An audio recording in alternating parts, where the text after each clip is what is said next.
shop is dirty.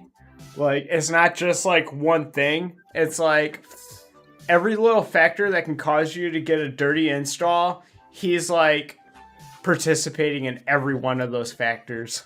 So it's it's very hard to give advice to someone that doesn't want to listen.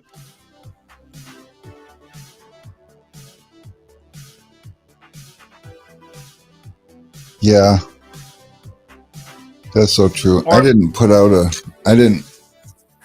anything for this, so it's going to take a minute for people to find us. Oh, somebody found us. or what about like the people that you like try to help out and give them like some advice or some direction, but then they cut you off and they're like, "Oh, I know." Or or they ask you for your advice and you give them the answer and then they're like, "No, that's not it." Well, Like, I just had an argument with somebody today. Um, they messaged me and asked how they go about tinting this Can-Am windshield. Like, do they shrink it with a regular heat gun or should they use something special because of the type of glass it is? I'm like, is it plastic or glass?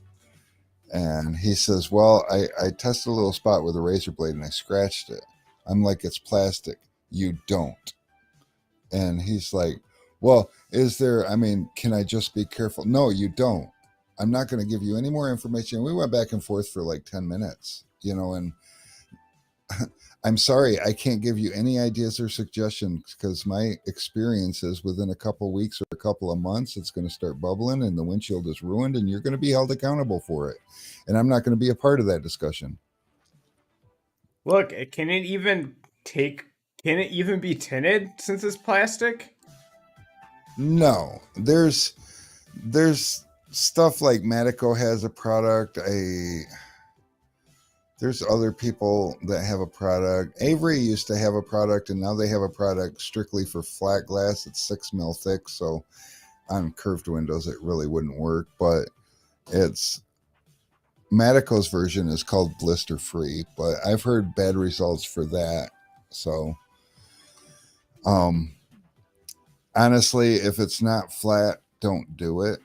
And Yeah. chances are don't do it anyways because it's plastic, and when the sun hits plastic it gases, and the gases get trapped under the film causing bubbles, and then when you go to peel it off it's a nightmare, and it's going to leave all the glue behind, and then removing the adhesive is near impossible without distorting the plexi, so you just don't.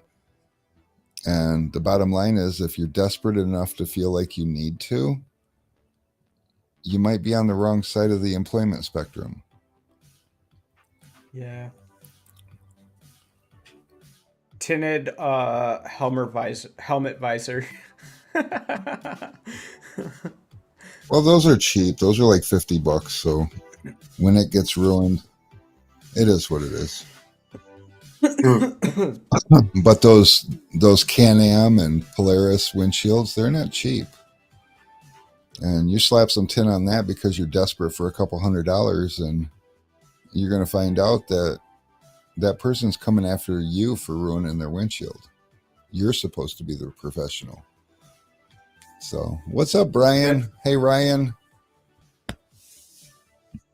Oh, you know what? 49, 48, 42nd. Yeah, I'm so over it. Let's just go back to this, and we're here. Hey, everybody. What is up? Here, we'll even get bigger. Oh, so we don't really have a topic today. WFCT just finished up. How many of you guys made it to the tin off? Was it a good time? And don't think that is the end of the fun this year, because right around the corner is the Window Film Revolution family reunion. And I hear that is going to be just as lit, or if not more, than WFCT. And the only way to find out which one's better is if you went to both. And if you didn't get a chance to go to WFCT, make it out to the WFR family reunion. Alex is going to be out there shaking hands, greeting people, and probably being real nervous because I hear he's probably going to compete. So that'll be fun. Ugh. I still have a week and a half to back out if I need to. I don't know. I don't know. I mean, I'm trying to come at it at the same angle as Richard Glenn Jackson. His angle on it is he's not really going to win. He's going for the experience and to just have some fun. And Yeah, that's cool. yeah, So on the plexi idea, yeah, I did a jewelry store. They had bulletproof inside and they had bulletproof front door. And to Dash Low and Ryan, I did the same thing. I warned them and I told them the inside windows would probably be fine because they never see sun. And so they won't gas, which they never did. But the front doors and especially bulletproof, bulletproof is fucking expensive. It's like $100 a square foot or something like that. I don't know. It's probably more now, but back then it was stupid expensive. And he's like, well, it is a north facing window. And I'm like, well, we do have that going for us. And we're in Michigan. So we're probably not that terrible off, but I can't warranty it. And he's like, okay, well, do it. And 6 months later, from cars parking in his parking lot and the sun shining off of the windshields, that whole front door was bubbled. And that was like a $1,500 piece of plexi. And he wanted me to cover it. And that was a big argument. See, all the warning in the world, I told you so's don't work when it comes to pocketbooks. People, I mean, this is the society we live in. Nobody takes responsibility for their actions. They all want to hold somebody else accountable. Nobody wants to pay for their own bad choices. So,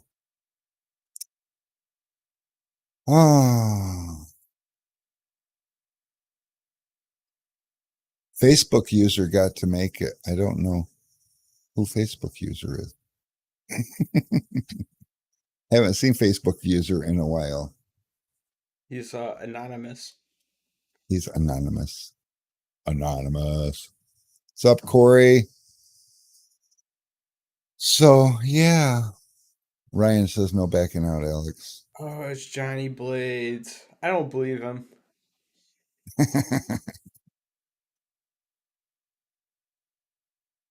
Show me how to do the rap, Marquise. Alex, Paul you still haven't shown him how to wrap his kegs? Dude, I'm sure I posted a video already before. I'm gonna tag him into it.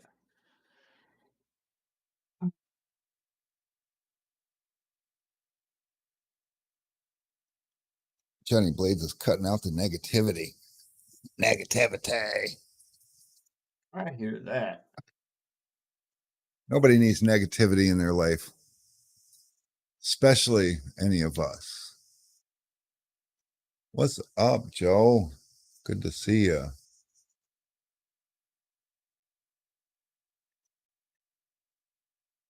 Marquise, I'm tagging you into the video I posted on WFR 9 weeks ago.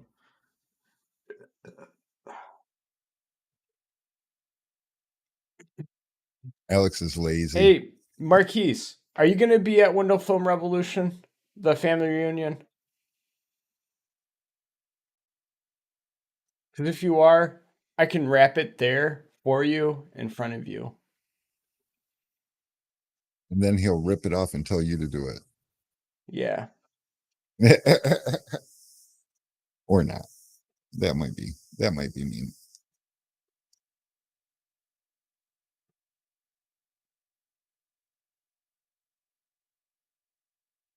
Oh, it's good to be back, Invasion. And on that note, I'd like to set the record straight. Alex sometimes doesn't pay attention to details, but I had to pick up my wife, or actually, I had to take my wife to the fab shop to get her Jeep last week because it was being worked on.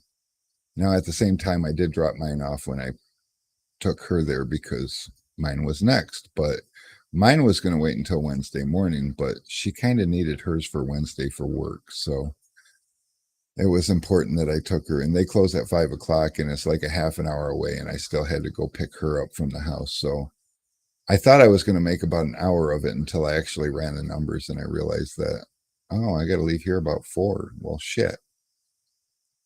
And then, of course, I watched the stream, and I watched Alex, tell everybody that I'm off doing Jeep stuff because you guys aren't important. And I reminded Alex that for the last year, we haven't missed a single episode. And this was my first episode not being present for it, and he can just stuff it. Yeah, I think something like that. Hey, Other Brent, than that, though, I mean, what'd you guys think? He did a pretty good job, right? I Semi-Close felt like has a cool idea. He says Alex should hold a keg wrap workshop at the family reunion.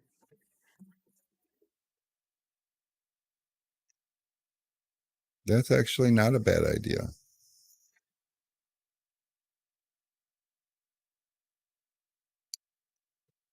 In fact, not to fast forward too far, but I believe in January I'm going to have some free time, and I believe I just might be somewhere in Florida at some sort of an event that I've managed to make it to the last 2 years.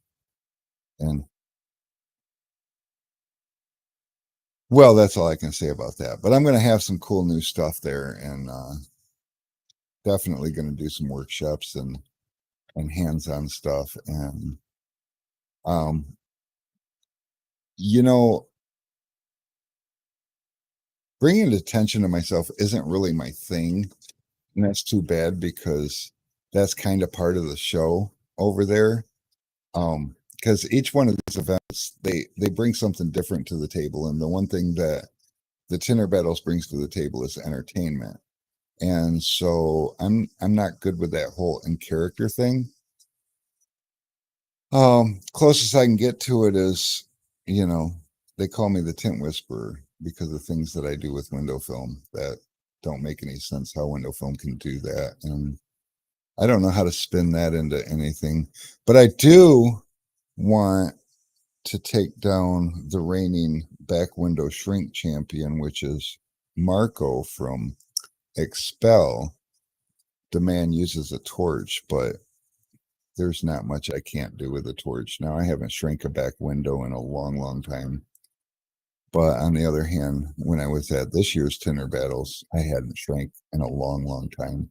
And time ran out, and I didn't get a chance to go up against him, but he was nervous because he was giving demonstrations and he was talking to people about torch shrinking. And I grabbed my torch and I walked over there and I asked him if I could give it a try. And when I walked away, his jaw was dropped and he was utterly impressed. But like I said, I didn't get time, or they didn't have time because the events are kind of crowded. And when you get a lot of participation, they were drawing names at random and my name just didn't pop up before they ran out of time. So I am not the current back window shrinking champion. Although if I got my shot at that man, I would take him down. And that's as much smack talk as I can do because, I'm not a smack talker. I got nothing to prove. That But reminds me. that reminds you? Yeah, I gotta buy some 50%. Oh, I thought you had some smack to talk. No, I gotta do my first windshield ever. I've never done a windshield before, but I'm Can gonna do I one. bring a guest? Maybe somebody. Is there anybody tinting a car right now that wants to come on stream? We have a request. Anybody? Anyone? Raise your hand. We'll send you a link and get you right on. It's really easy. No downloads necessary. Invasion. Joe. Maybe Ryan's tinting. Ryan, you want to come on and tint in public? Joe, you should actually tint a car and come on our stream. I'm gonna back roll. He's going to use the soap and water method. dry shrink. It's just a Buick. I think it's a 2014 or 2012, something like that. Lacrosse. Nothing too Oh, serious. your practice vehicle. Yeah. Hey, tell them about Well, Sunday. This past Sunday, Sunday. Oh, I did a Silverado High Country. That wasn't too bad. It didn't need any shrink at all. which is good because why? Because I'm dumb and I don't know how to drive a forklift, and I couldn't make room in the shop because I was too scared. The forklift was sitting in front of the door, and he didn't call me or Ryan. He just like, well, I guess I'm going to tint this outside. But rumor has it was the perfect day to tint outside. So, It was, and like we got that little pocket because of the fence, and then the way the brick wall is there right next to the base, so it wasn't too bad. It was good. I didn't have any crease marks because I cut it just right. So yeah, it was all good. Actually, there was one crease mark because the wind did pick up, and then Jimenez was like, "What crease mark?" And then I'm like, "Dude, right there! Like you don't see it." And I guess some people don't have the same eye for details as we do. So he was like shocked that it was even there. He hadn't even noticed it. I just took a chiseler. I squeezed all the white out, and it was fine. And he came back today to drop off our fusion order, and he was like, "Dude, I'm in love with it. Like, I'm actually considering to get my back half darkened up a little more. Like, you think we can do what'd that you next put week?" on it? I did Nova 20%. Okay, Yeah, I went that's into your office and I grabbed the meter. His back was measuring at 21 and like some change. okay. So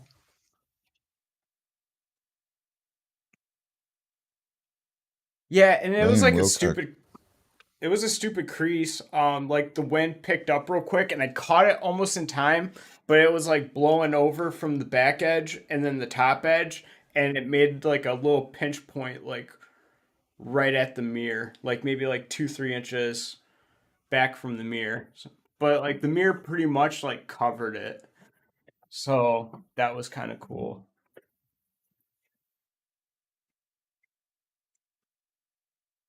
Marquise Paul says, I brought this up as a topic last week, but I would like your input. Closing flat glass deals. I did the measurements, did a demo for the film, sent a proposal through TintWiz. Well, that's all you can do. Well, it's not all you can do. You can leave them with a sample. One thing you can definitely do. Did we get our other order? We didn't get our other order today, did we, with the meters and shit? No, not yet. That's tomorrow. Okay. So tomorrow you could buy yourself a BTU meter. The nice thing about a BTU meter is that you can show them in real life stuff. Because I know there's a lot of controversy, like, oh, if this is a fake IR light, it's not real. And that's fine. Okay, good argument. So you go out into the sun with your film or stand in the window with the sun and tape a regular sheet size, something like this size piece of film to the window with a little piece of um I would recommend using like painter's tape because it comes off clean and easy. But show them the difference of the BTU reading beside the film and then behind the film, and let them know that you're using stuff that's going to actually pay for itself over time. So Alex, did you send those Blue Maxes? No, he said that. Oh wait, how did I do that? I didn't do it as a drop ship. Oh, they're coming here first. Oh yeah, we Yeah, talked about that. Yeah, so we didn't have 50. Is it 54 of them? yeah.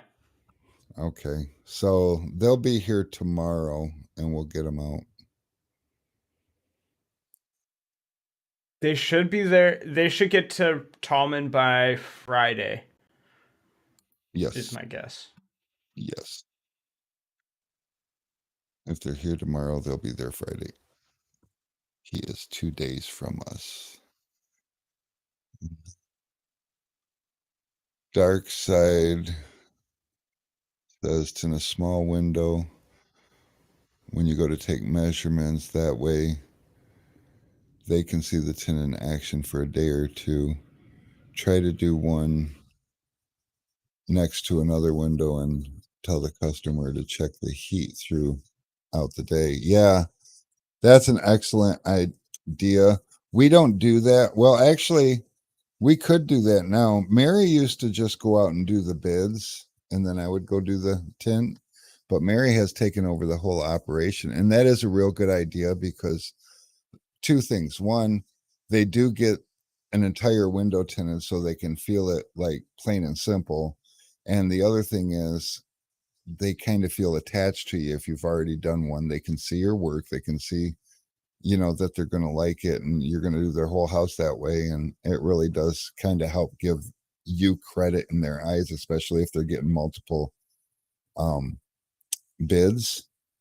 But also, dress up your proposals nice on Tintwiz because Tintwiz has the ability to look super professional and informative. So put some film stats and stuff on your proposal so that they can see what they're getting because that's going to make them if they're getting other bids, that's going to encourage them to ask the other salespeople that are just going to come out and measure some windows and give them a number to give them more information. Like, well, what is the heat rejection on your film? What's the absorption rate on your film? And all that. And if you look confident and professional, and as a result of that, the other person given a bid is saying and a lot, then that's going to give you an advantage because you just look better in a customer's eyes.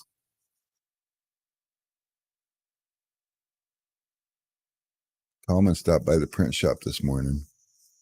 What you getting printed, Tallman? Oh, badges.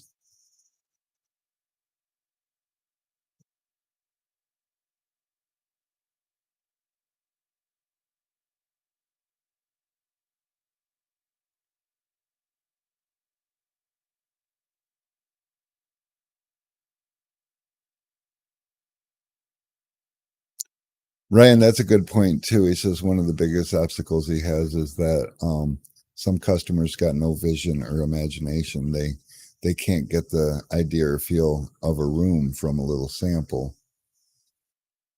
And honestly, having a heat demonstration lamp is huge because you can use the customer's bare hand. And with a 250-watt IR bulb, you're going to put out more heat than what sun's coming through the window most of the time. So they're going to feel a a bigger difference when they put their hand in front of it with the glass and without the glass. And it gives them an instant understanding of what you're selling. Now, up here, a lot of customers, they get tint because they want privacy. They don't even wrap their head around, we only get a couple of months of hot weather a year, and they don't wrap their head around the idea that it's going to lower their energy costs and actually make a difference and make their house more uniform throughout as far as temperature goes. So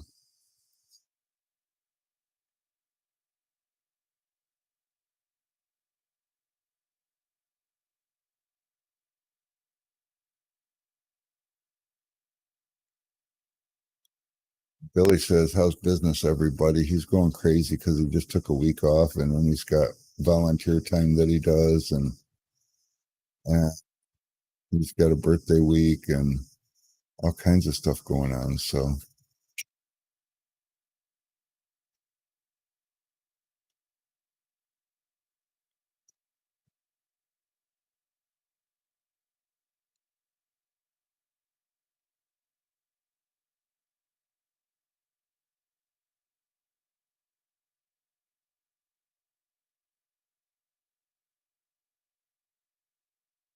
And as far as that Tint Wiz thing goes, don't be the last one on the bandwagon.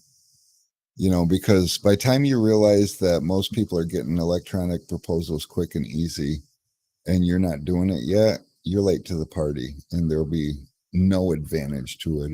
It'll be like playing catch up versus taking the lead. So Tint Wiz is one of those things, and if you're doing enough bids or doing enough work, even with your tint shop, you can learn to use it and utilize it, and it's $100 a month, like $25 a week. If you're working 5 days a week, that's $5 a day. So I hear people talk about Tint Wiz being expensive, and I don't do enough to make it worth it. Well, start doing enough to make it worth it. But if we always play from behind, we'll never get ahead. Sometimes you just got to lead without the worry about, is it the right thing to do or not? I'm a prime example of that. I do shit just because it seems like the right thing to do. And I sometimes don't even think about the results. Now, on the flip side, a lot of the things that I do, I probably shouldn't have, like they weren't beneficial. But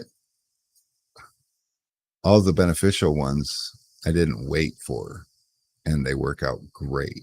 And I don't know. I'd like to think that we're doing pretty good as a result of those decision making abilities.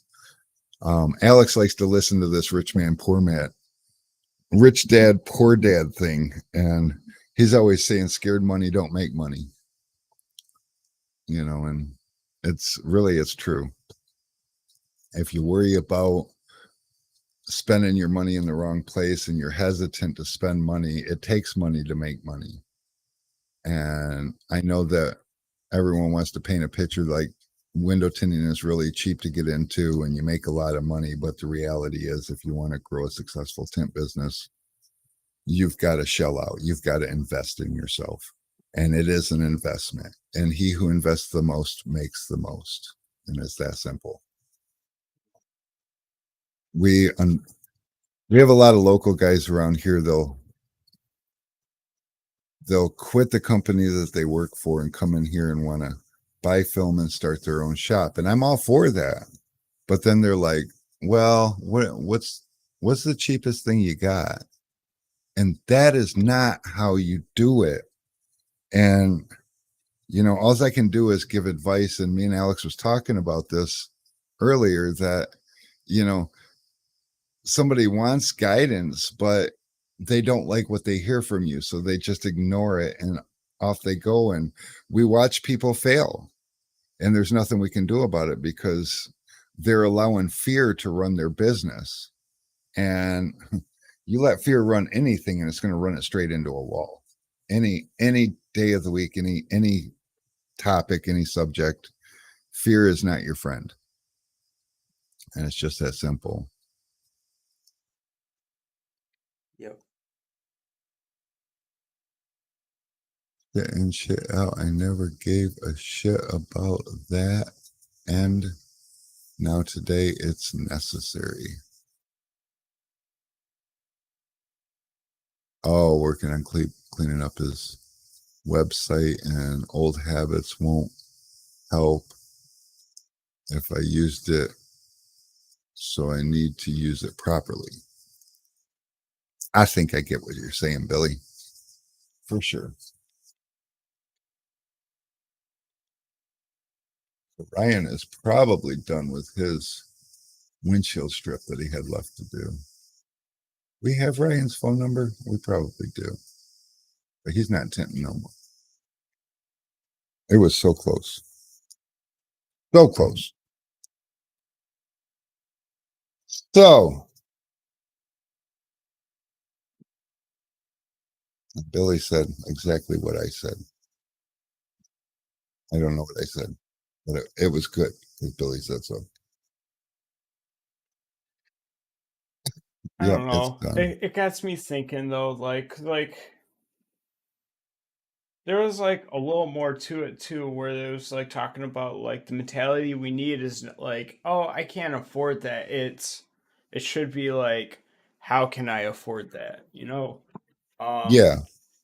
it's like something's gotta give. And another thing too is um not spending or not moving forward your finances correctly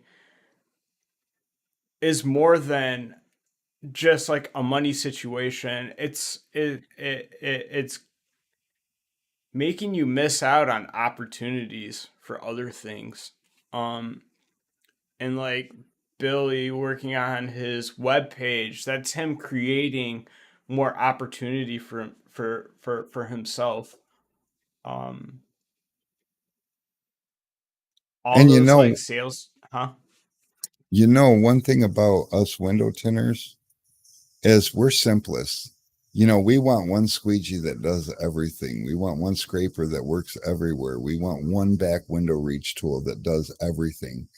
And we actually, that morphs into the rest of our decision making. Like we want one advertising avenue that's going to make us successful. We want one investment that's going to make us rich. And that's just not how life works. We I don't know, we do that to ourselves. I always had a bad habit of thinking that there's this one thing that's going to make everything better, and there's not. Everything is compounded. Everything builds on each other, to create, well, think of it like an empire, you know. An empire takes a whole crew. And speaking of, Billy says he's hiring someone. That's the other thing. So many people are like, "Oh, I barely make enough to get by right now. I can't afford to hire somebody." But if your phone's ringing enough, and I hear you constantly bitching about the fact that the phone keeps ringing and people keep asking stupid questions, your attitude is everything. And I know that when I was for 7 years, I was stuck at a tent shop running the show by myself, and I can see the money trend. When I get irritated because I got shit to do, I am not bringing that customer on the phone in the door for a tent job because I'm falling behind on the tent jobs that I have because I'm talking to this customer asking me stupid questions. The thing is, the questions aren't stupid.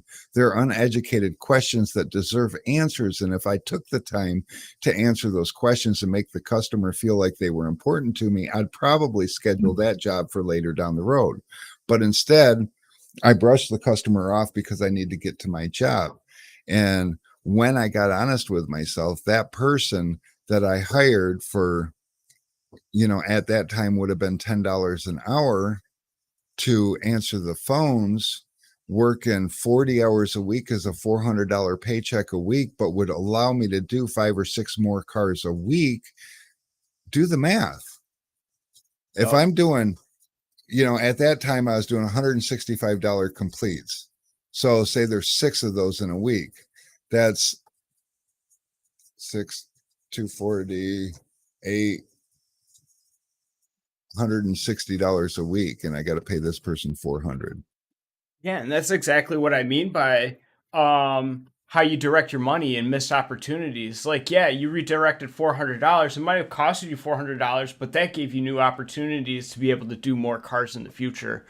And that goes along with another saying out of Rich Dad Poor Dad, like, don't work for money, make money work for you.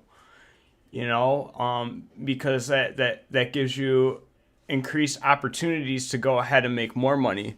If you think about like, I don't know, maybe like Expel or like one of those bigger companies, like Dean Mitchell, for example, like he doesn't have to like be the one man show. He doesn't have to be the one to tint the cars all day every day to make the patterns for DAP all day every day, and then also be the one to like go out of state and meet other people, day in day out. Like they have people for that. Yeah. Think about it. Think about like corporate America. Like, everyone is employed to do this job, so other people.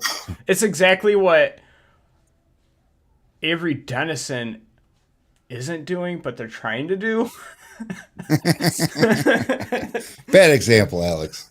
No, but one Well, example that probably would hit home for everybody, and one of the common things we hear during the summer when everyone's busy is I need to hire another tinner. I can't do this all myself. I need to hire another tinner. So they want to hire a tinner.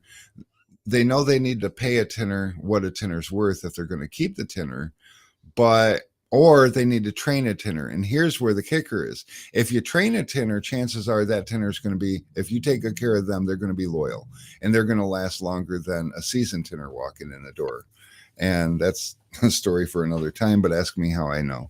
Um, the thing is, where do you find time to train a tinner while the phones are ringing and all the other stupid crap and having to cash out customers?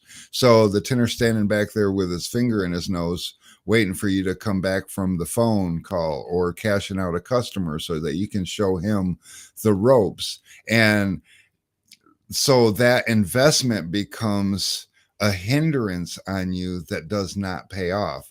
Where in a matter of just a few phone calls, you can get a person answering the phone and talking to customers and capable of putting them on hold for a quick minute while they come back to you so they don't have to stop you and say, the customer was wondering what shade would match their back windows. And you can just give them the answer and they're going to retain this stuff over the course of time. And you get to keep going. Now that you got somebody to answer your phones, now let's see if that person can make you feel like you still want to hire a tinner. And when that person makes you feel like you want to still hire a tinner, you can hire a kid to come in and prep for you. Now he becomes immediately useful to you because you don't have to keep stopping. And so you teach him how to prep. He's cleaning your windows for you. As soon as he gets fast enough to keep up with you while you're cutting film or shrinking back glasses and you're ready to lay patterns and you start noticing that he's standing around waiting for you to catch up to him. Now it's time to teach him how to start laying quarters.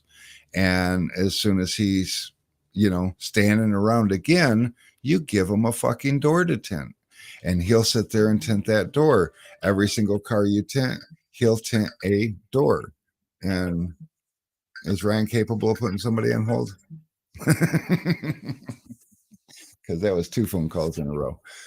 So basically, progressively, without even realizing it, you're training a tinner, not meaning to train a tinner. You hired a person to answer the phones and answer questions and schedule appointments. Then you hired somebody to help speed you up by prepping.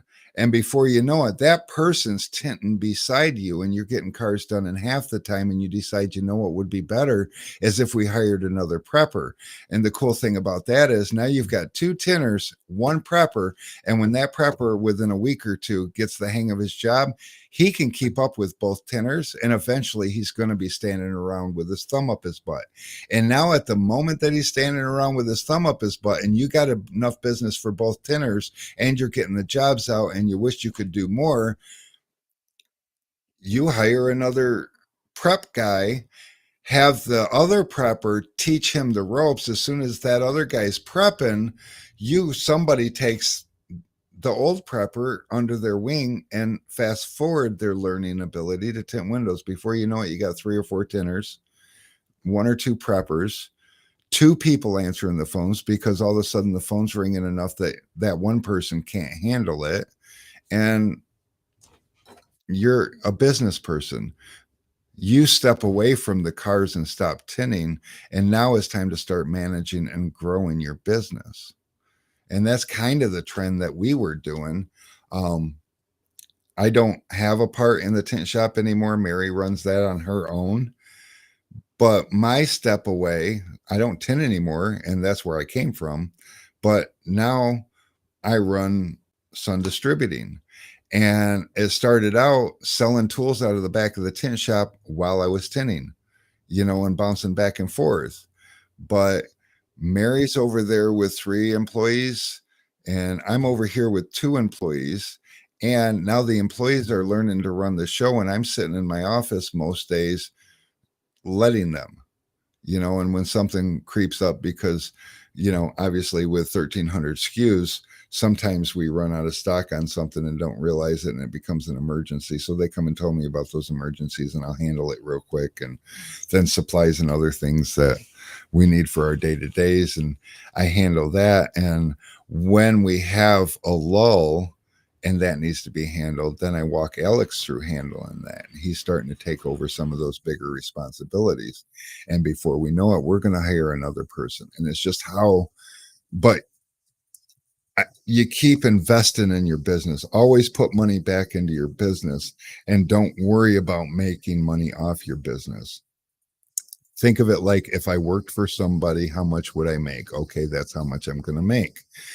And that's what you pay yourself, and everything else goes back into the business.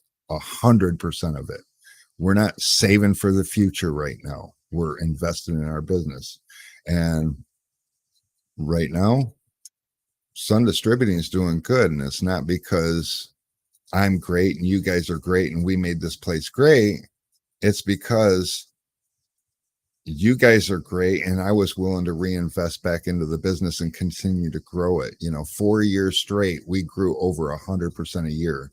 This year we're at, and you know what, it's been a week or two since I looked at it, so I'm going to take a quick peek at it. But this year we are at let the page load. And we had a really slow week, because it's always really slow when it comes to the week of the 10 off, around back to school time, SEMA's coming up, all the things. But we are currently up. Where the hell is the gross sales? 59%, which is crazy because we were up 57% 2 weeks ago. So we're actually still increasing. But this is the first year out of 5 years that I didn't grow over 100%. And that isn't because I'm fabulous and I just, do things right. It's because I was willing to reinvest everything back into the business.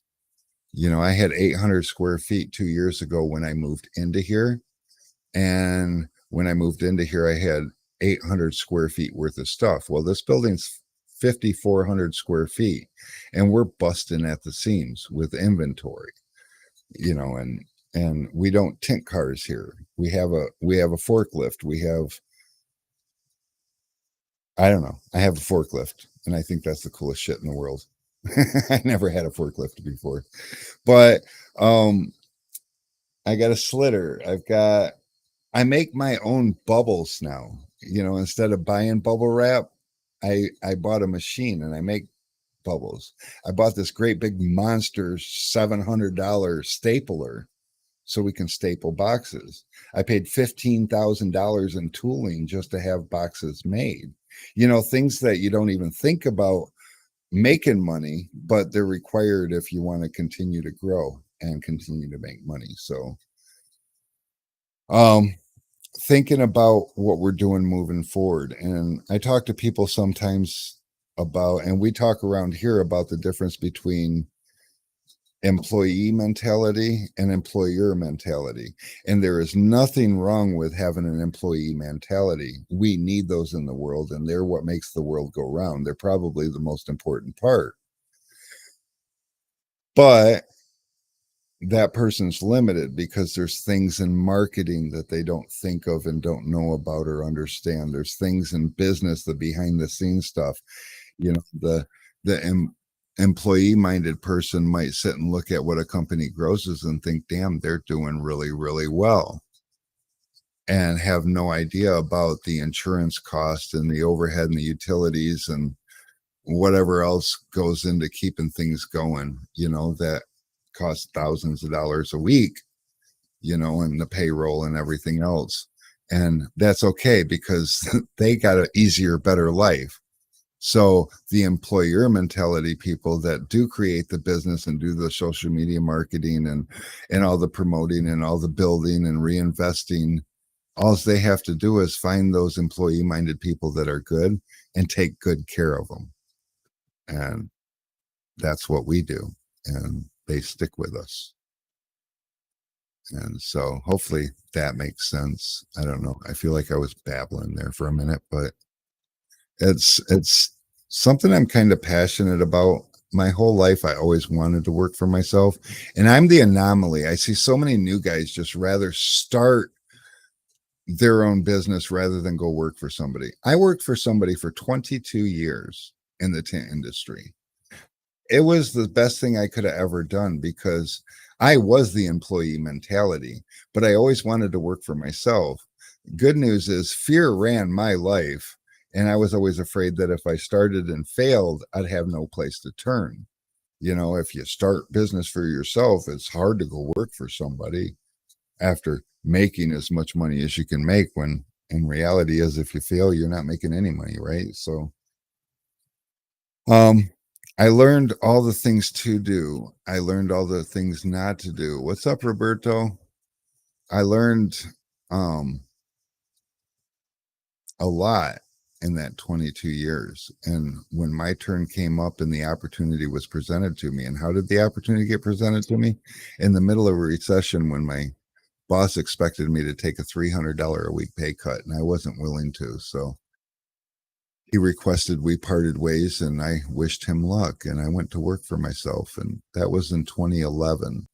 And I went to work as a subcontractor. By 2013, I started Tent Squad LLC.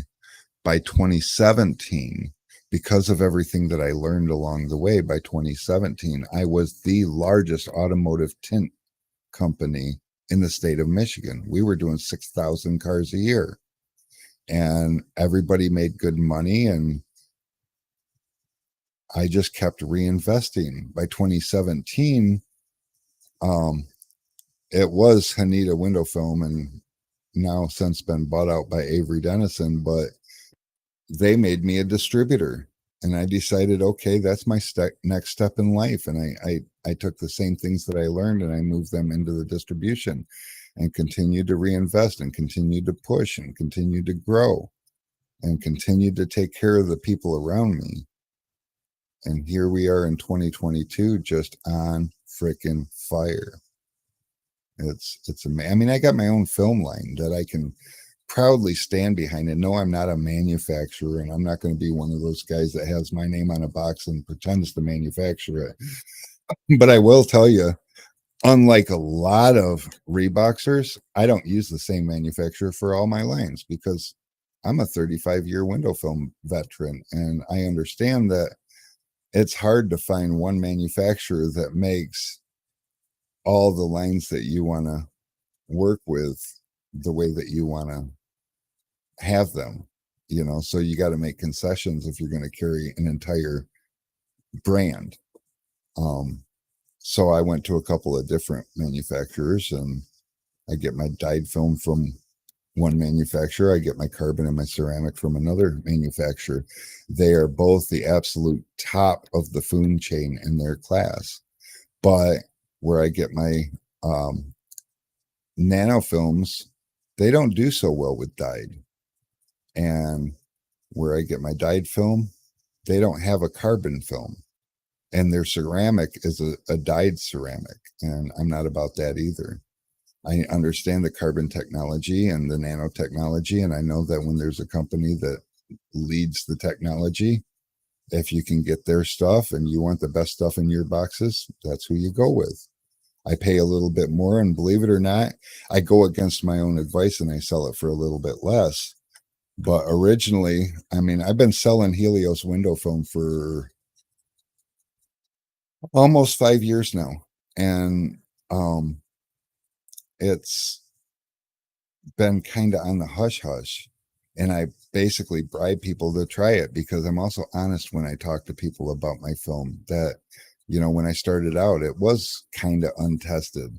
I know the manufacturer, I know the market, I know some of the boxes that same film is in and the success of those.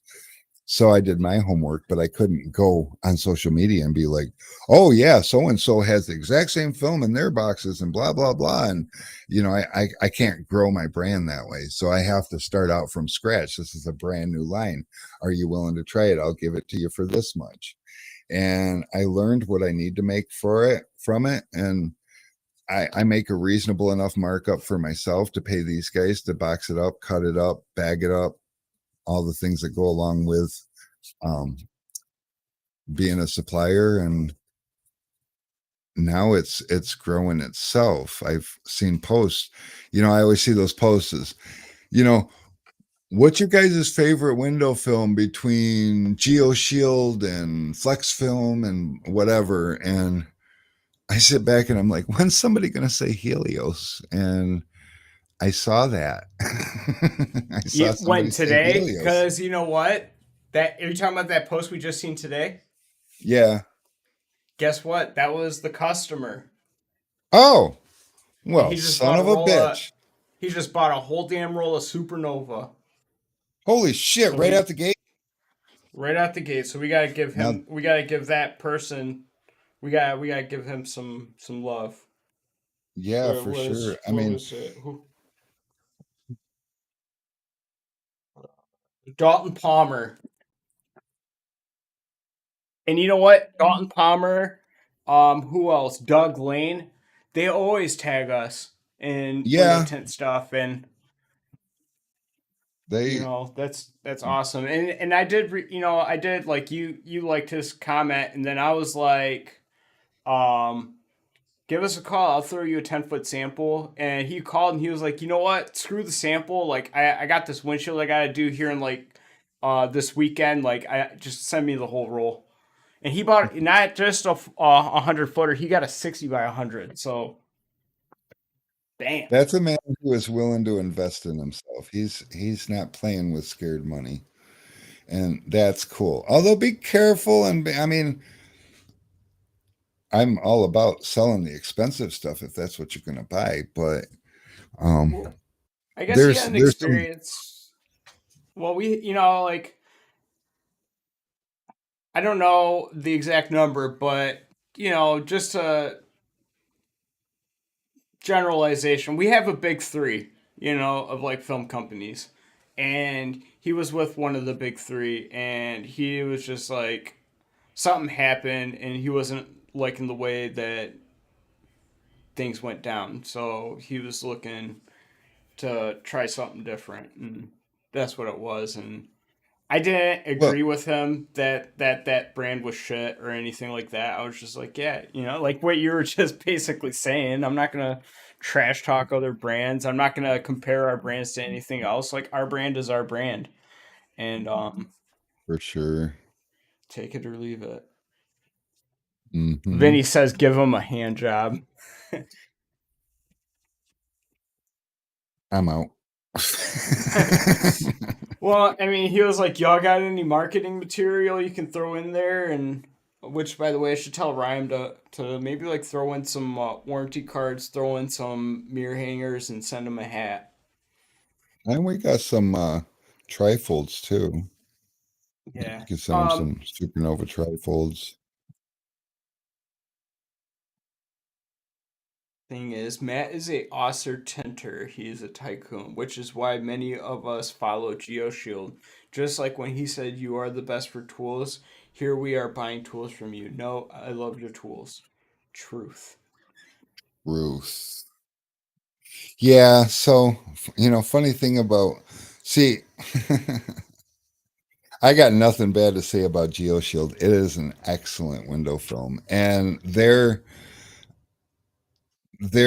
customer service currently so far is second to none. They do a great job, and Matt is helping them a lot.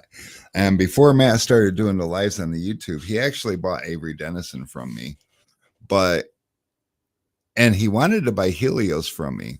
And like I was talking about earlier, spending $15,000 on tooling and print plates for boxes, because at that time I sold Helios in a plain white box with a big fucking Helios bumper sticker on it, because that's what I thought I could afford. That was scared money running my business for me, because I didn't feel like, I didn't have a big following with, I had maybe a dozen customers using Helios so that I could get it, time stamped and tested and all that good stuff. And I just didn't feel the need to it.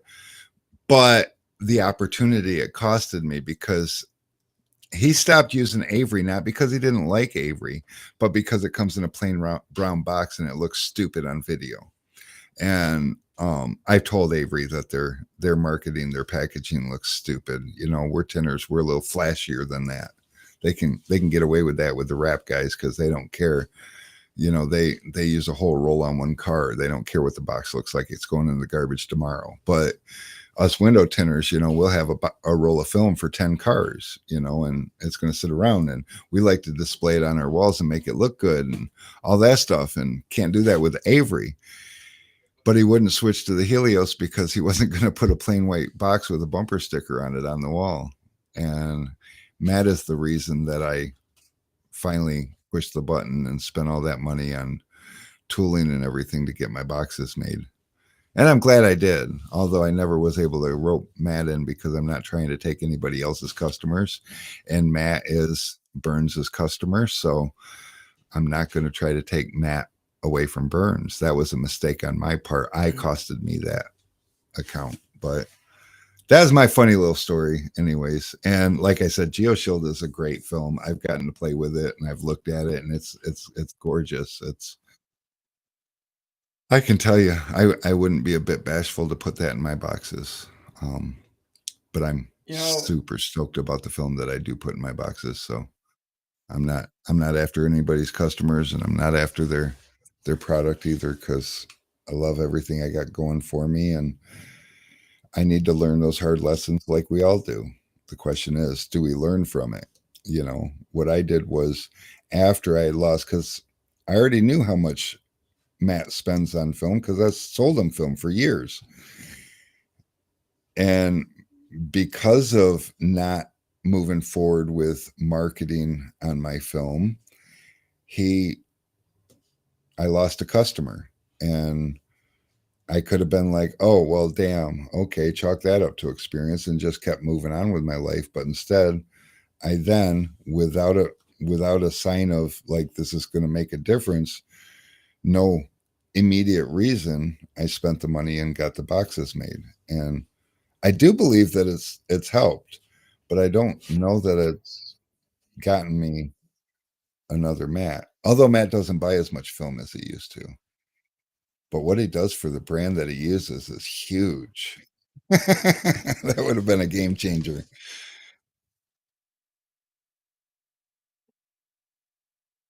And that reminds me, isn't this week Matt's week for class? yeah, I was kind of shocked that he didn't hit us up for kegs. Well, last couple months he's been busy. I've been remembering and hitting him up, but I don't know. I hadn't heard from him. I don't Been know. kind of It's got, preoccupied.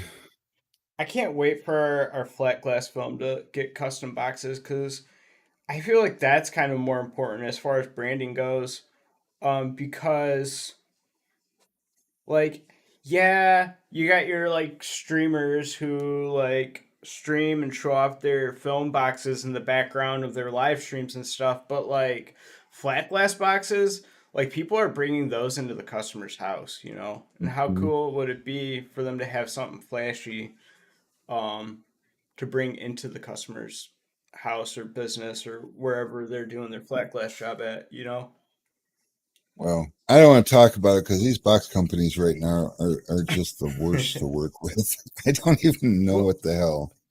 but I I was can't kind of even get them to reflecting respond to me. I was kind of reflecting on the scared money don't make money and us getting into Helios flat glass because you know it became to a certain point with like the supply shortages and the lack of communication through Avery Dennison, you know, and it came to the point where like the people didn't even care if the flat glass was Avery or not, and all they really wanted was like clear communication and a solution. And we weren't even sure if Helios Eclipse was gonna like do good or not, but like we just like took a chance on it, and here we like only have like half of what we started out with. That was a big. Yeah, And then there's people that are going online and just buying that. Like it's not like it's getting to the point where it doesn't even have to be a phone order or me calling and being like, "Hey, we don't have any Avery in this style, but we do have this." Because that's how it all really started. But now it's people are going straight to it on the website and ordering it that way. And it makes me really, it makes me feel good seeing that happen. Well, yeah, I've been having people bug me for a couple of years now that Helios needs to have a flat glass film, and my answer has always been Avery Dennison is a great option, and I carry Avery Dennison, and I'm not trying to compete with, you know, a brand that I already have because they have it handled, and I'm the middleman, so all the big company BS that has to be dealt with, I've always been the one that had to deal with it, and you guys got to deal with me, which made it a lot easier. Well, the supply shortage, and I'm not knocking Avery, it happens, and it happens with many companies, but it happened in a big way, and I started losing customers over it because the customers are out bidding jobs, and they land a job and they schedule a job for a couple of weeks out, and in a couple of weeks I can't get them a roll of film, and that's frustrating. So, oh, Roberto says that he ran into one of my old YouTube videos, me shrinking with a torch. Matt has a video of me shrinking with a torch. It was, I don't know, like a Malibu or something. It was relatively simple, but I think I did it in 24 seconds.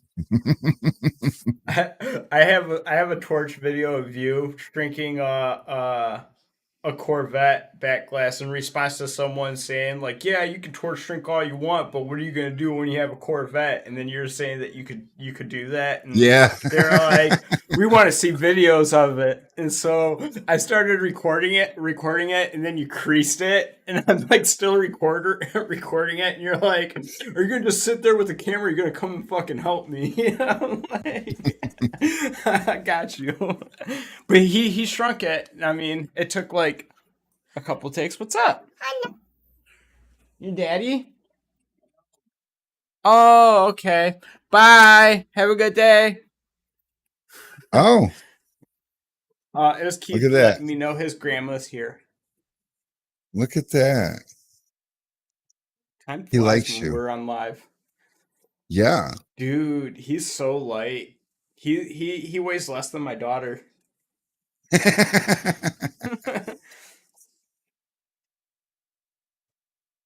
Like a lot less than her. Dude, he's got to be like 15 pounds. But I guess that's normal. He's just high metabolism. I'm starting to take jet tags like the Tint Wiz ones, only one side though. What is that? I'm old. I don't know technology anymore. Is that the thing you put on your suitcases? Oh, I get it. It's the keychains that look like the banners that get pulled on planes. Oh, okay. Okay. We're going to Oh, need to talk. I got a jet tag. I got a Suntech one.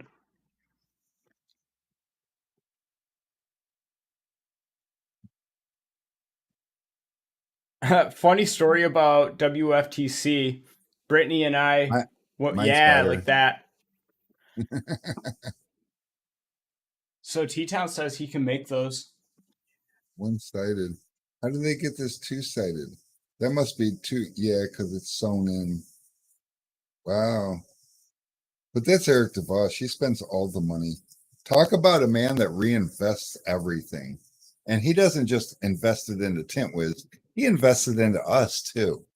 It's crazy. Legends, what is up? How you doing, bro? What's up, yo? T Town sends us a message. He probably sent me a message. I, I gotta find my. I got a million of the this one. Yes, them ones.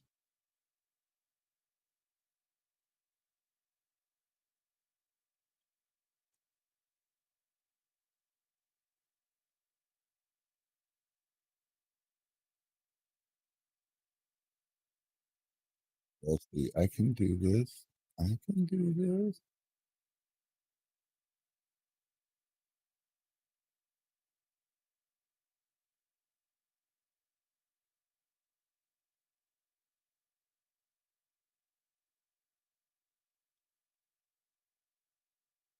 Maybe I can do this. Oh my God, I got a lot of tabs open. I can't find the one that it's on. That's terrible.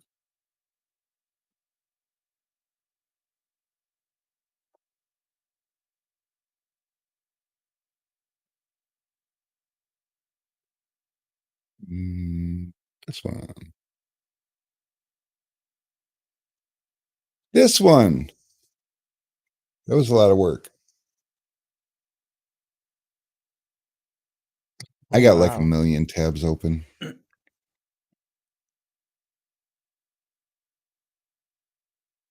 Dude, I hear you, Marquise. I tried to mute mine for 24 hours and then it came back on and then I muted it for another 24 hours and then it came back on and I finally said I had enough and I muted it forever. What did you mute? Window tint stuff group chat. Like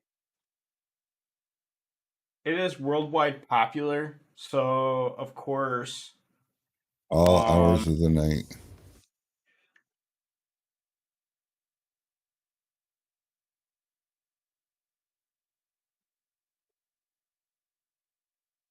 yeah, Yup. leave.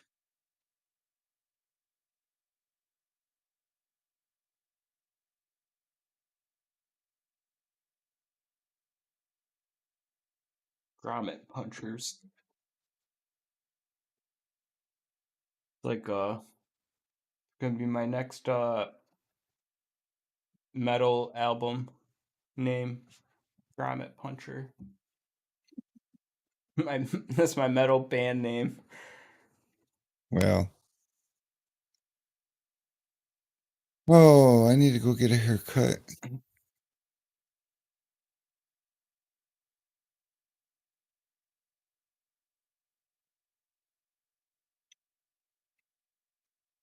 Yep, do.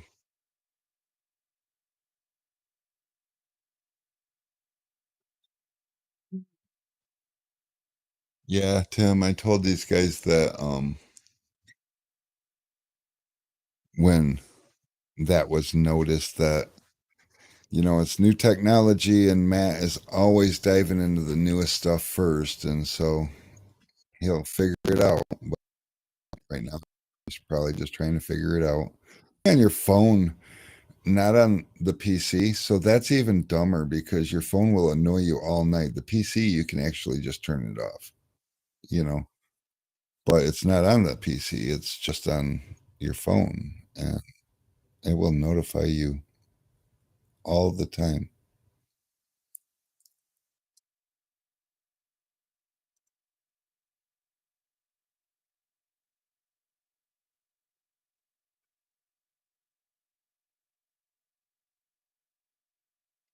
I'm going to crash my computer. I got way too many things open.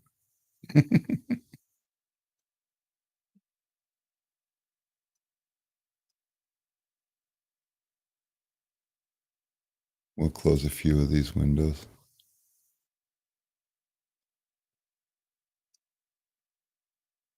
That's enough. So we are at 5:05. What are we talking about?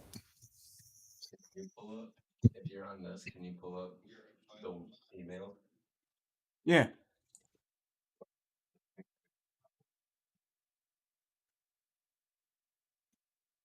Alex, have we had any big news in the last few streams that Legends is missing? because he's been busy reffing cars and missing our streams.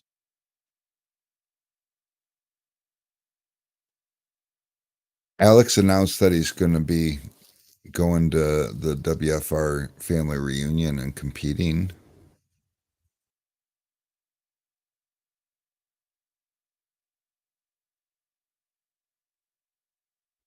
Sorry, I'm replying to an email.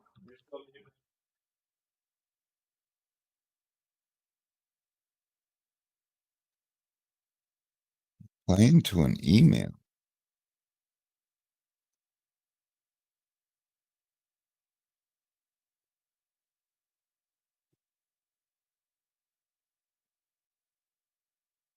I agree, Roberto, but UPS assures me that any moment now, all shipments in the US will be 3 days or less. And they're getting close. Most of my shipments get there in 3 days, Oh. but less would be better.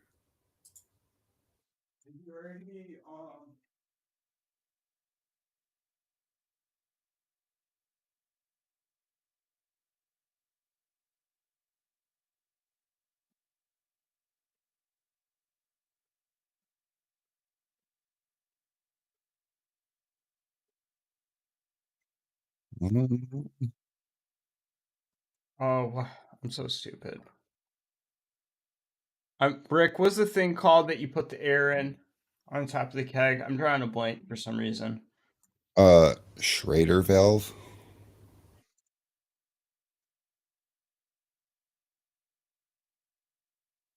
No, the opposite of a pressure release, Ryan.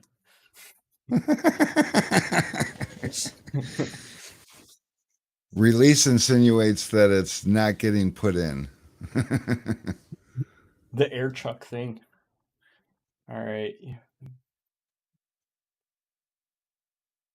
How's the Helios flat glass film going? Any updates on sample book? We haven't even started a sample book. We tried to get started. It's going to be a bit of a process. But we do need to get a sample book going. So know that we know, but also know that we don't have a solid plan yet. I'm too honest.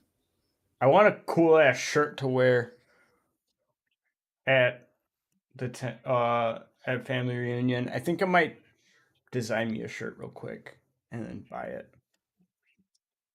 I wonder what Carrie's doing. We should make her design you a shirt and send you one. Yo, we have a Team Helios shirt. Yeah, we have a Team Helios design. We don't have a shirt yet. I should have just told.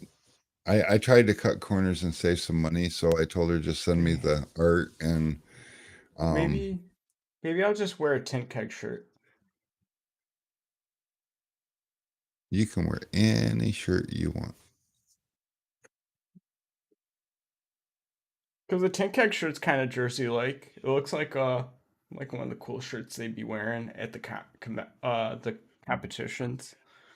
One of Team the Tint best Pimps. things One of the best things I love about your online store is that you don't sell any political BS. Well, if it's not required to tint windows, then yeah, I don't sell it. And in the tint business, political BS, I don't care which side of the fence you're on, it just holds you back. It especially in today's society, it negates a portion of your customers. And we're not trying to do that. Ever. Wondering the same thing.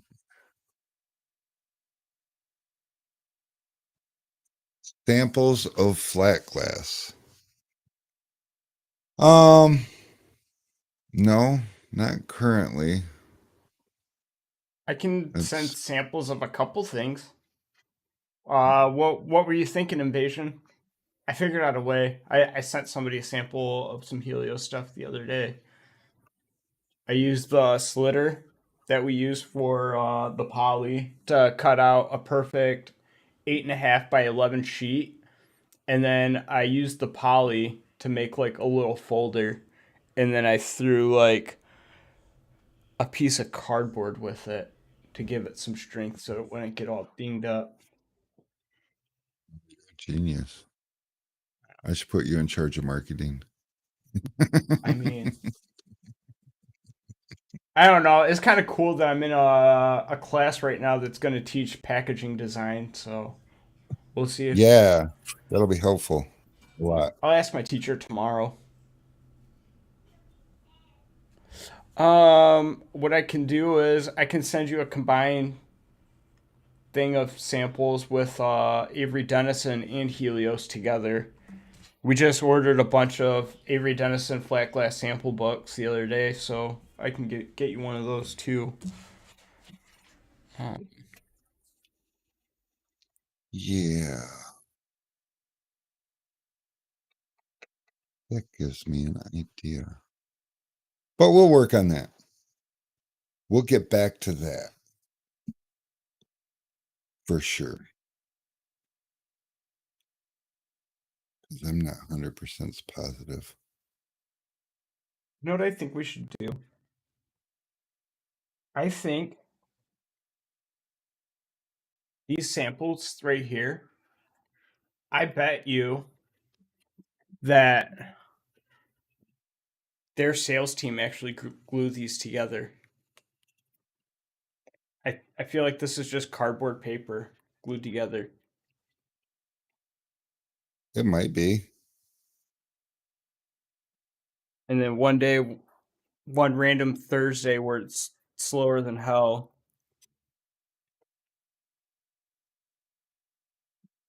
I think I'll get like a roll of construction paper and use my plotter at home to plot windows and cut lines.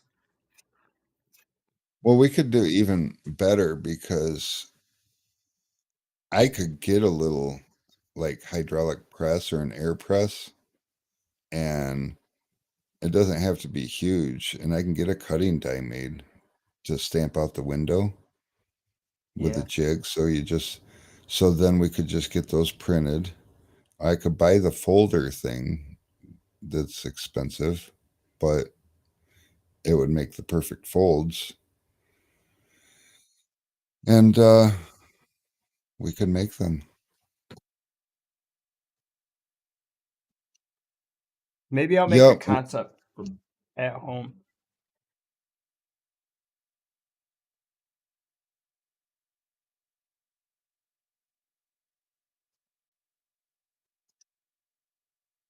Okay. Yeah, Invasion. this Currently, we're not sending out like full on samples because in the haste that we had to make the order for the flat glass film, we ordered what we needed, and we sell it just like the Avery stuff, 25-foot increments, and we're just not breaking off samples right now. We ordered it more for a necessity that we have customers that have jobs that need a solution.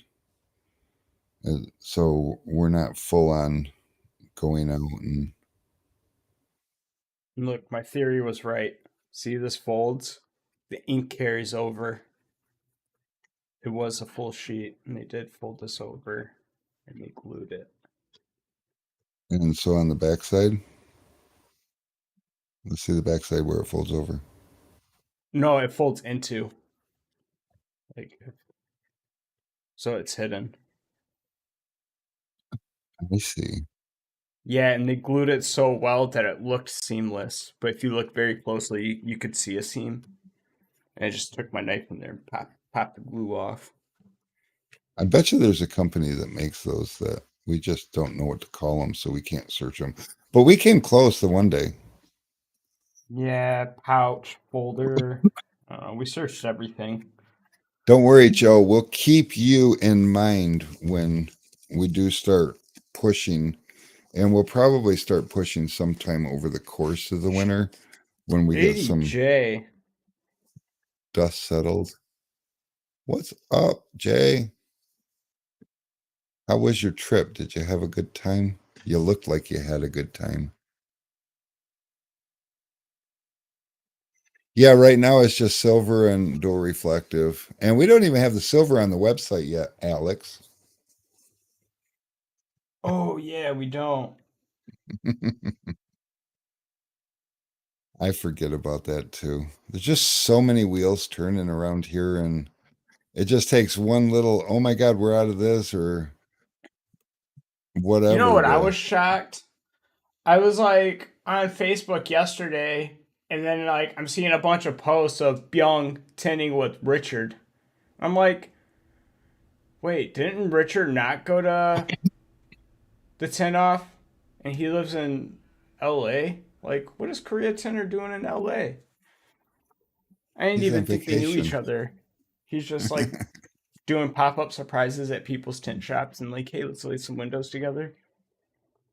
Seems that way. Yeah, That's he came cool. in like I think a couple of weeks before the show. But I mean, if you're coming all the way from Korea, wouldn't you try Yeah, to stay a month? for sure. I mean, Man, it's kind of like what I'm doing with family reunion. I'm not just gonna drive straight to family reunion and drive straight back. Like, I'm gonna check some shit out in between. Which I think I'm gonna rent a car. I don't know. I feel like all that drive is a lot. I ordered a sample book from Kepler and can send over pics of to get some ideas because I know you can make the best sample books. right now we're not even sure how to make sample books. We got a couple of ideas, and we could definitely use more ideas because I'm not I'm not one who likes to copy people. Well, when T Town figures out where to get that grommet puncher, um, maybe he can let us know and we can start out with grommets. Do like a Yeah. corner grommet and make a swivel book. Or, because, It'll but, definitely but start out a swivel book. I mean, for the same reason that Avery just went back to the grommets, because to put a binder together just takes a lot of time and manpower. It's Roberto's like, I like a sample of all your tools, lol. How about this? Every time I have to cut a bevel squeegee into a crap squeegee, I'll save all the crap corners for you. Just and kidding. Joe, the dual reflective is reflective like chrome finish on the outside. It's a dual reflective, so it's got a black layer on the inside and silver on the outside. Right now, I don't exactly have a line on. Like the Opti shade from Avery would be like a gunmetalish finish. So this is the chrome side. That Look, you can see doesn't Rick, doesn't exactly work the same that way and then because you're this is holding the it dark up. side. You got to think about how window film Oh, works. here, I got you.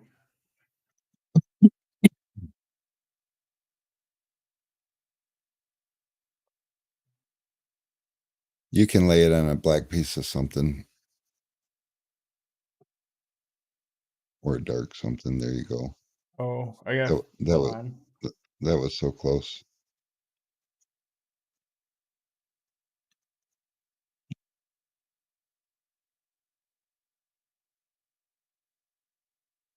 There we go. I believe this is the reflective side. That's the dark side. Yep, cameras really don't do it justice, It really especially doesn't. with the Plus, the white light in the background. yeah.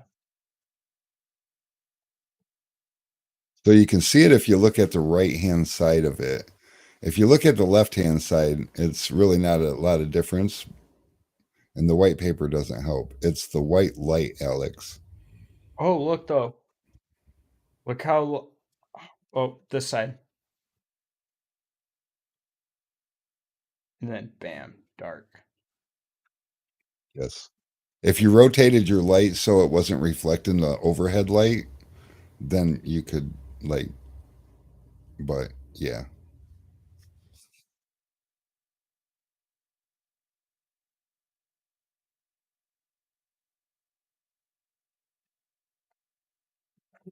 Fold it a little so you can see both sides at the same time.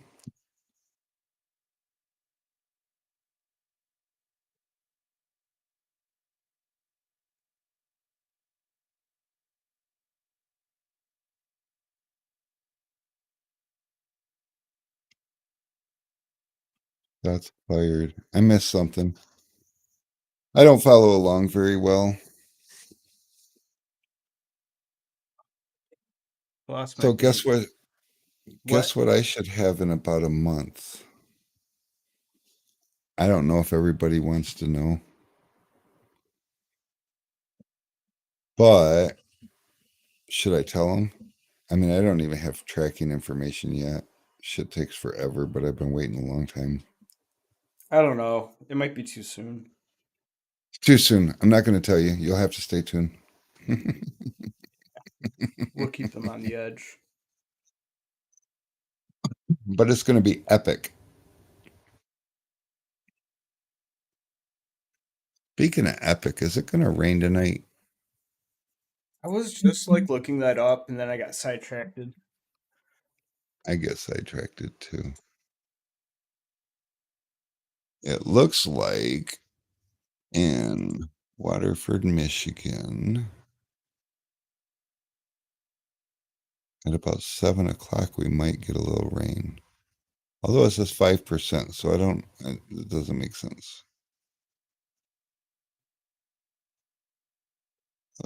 Click hourly. Hourly says 6 p.m. We've got a 78% chance of rain. What's Light this rain. special weather statement, though? I don't know. Do we have one? I don't see it. Yeah. Yeah, it says until 6 p.m. Strong thunderstorms will impact portions of Lapeer and Oakland County through 6 p.m. Um, at 5:04 p.m., they were tracking a strong thunderstorm near Otisville up to Swartz Creek to Williamston, moving at 60 miles an hour. Um, Wind gusts 50 miles per hour with pea-sized hail. The stay indoors. There will be tree limbs blowing around. This is Franklin, Kiko Harbor, Waterford, Orchard Lake, Holly, Commerce, Lathrop, Auburn Hills, and Bingham Farms. Where did my radar go? There it is. Oh, yeah. Check this out, folks. Let me find my window here. Let me remove this. Let Yeah, me it's add looking a little this. gloomy out there.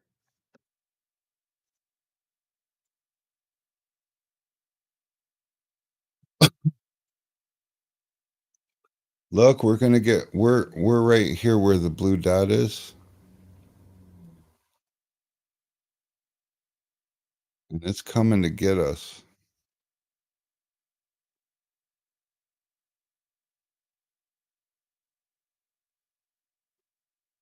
But it doesn't look like we got a lot of red going on in there. I mean, it's popping up a little bit. I think it's just going to rain hard for a minute. Looks like it's moving pretty quick. I'm not mad.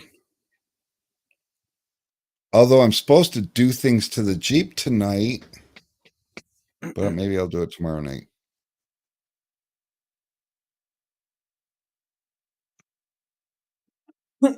Michigan weather's It weird.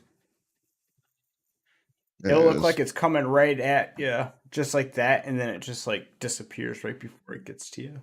Yeah, well, we live in a perfect void like that, and it's been like that for quite some time right here in this part of the state. And Me and Mary talk about that all the time. Like, what the hell's with the weather? Anyways, we'll watch a storm. We brace for impact, and it doesn't start raining. We look at the radar again, and just as it's getting to us, it disappears. But lately, um, like over the weekend, well, Sunday, it was raining, and I pulled up the radar, and there was nothing showing on the radar where we're at, but it's fucking raining on us.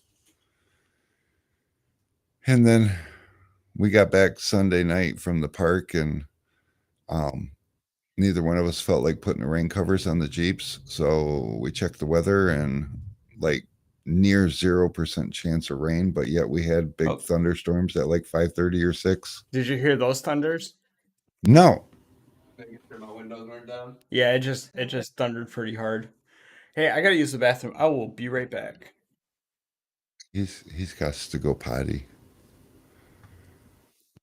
So yeah, I can outrun it. I don't need to outrun it. Did you know a crocodile can't stick its tongue out? I didn't even know if a crocodile had a tongue. And the Jeep is as ready as it's going to be until I give it up for the rest of the season. Or, well, actually, probably won't be the rest of the season, but it probably will be damn close. But I'm going to keep possession of it for the next 2 weeks. And then I'm going to give it back to the fab shop because we're going to Tennessee for a week.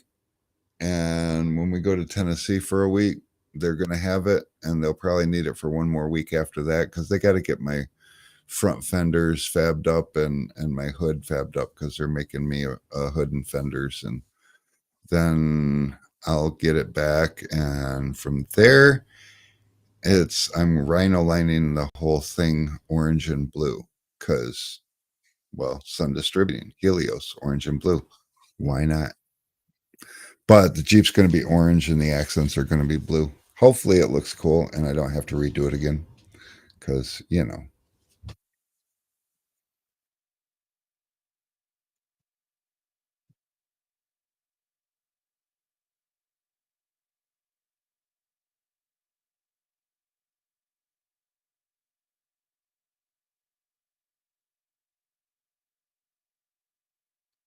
Oh, I just heard that thunder. So we're getting real thunder. It's coming. I might be at the Tinner Battles in January. I haven't committed to it yet, but I'm trying. I've missed all the other things. I mean, I don't get to make it to the family reunion just because Alex coming back and me going out of state is going to overlap. And so that's going to be real quick. And then I'm not going to be able to make it to SEMA. I missed the WFCT. And so hopefully we're starting next year with a little bit better start and be more. So my hopes is definitely to, but I can't say for sure I'm going to. But I really surely want to. But I really surely want to do all of them.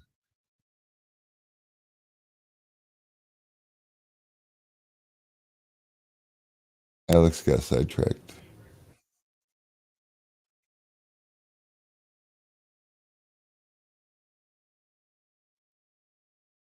Yep, Alex got sidetracked. UPS guy came to pick up, and Alex feels obligated.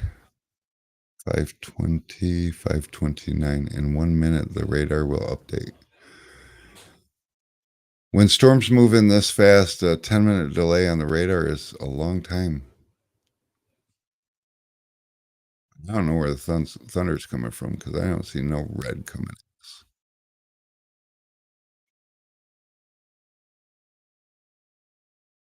Would I like to get into vinyl wrapping? No, I did vinyl wrapping for a few years. It wasn't my favorite thing to do. I'm too impatient for that sort of thing. I tend to. I always like tinting cars because in a couple of hours I can make a great transformation. And to make a great transformation with a car, it took days. or sometimes longer. And it wasn't as fulfilling.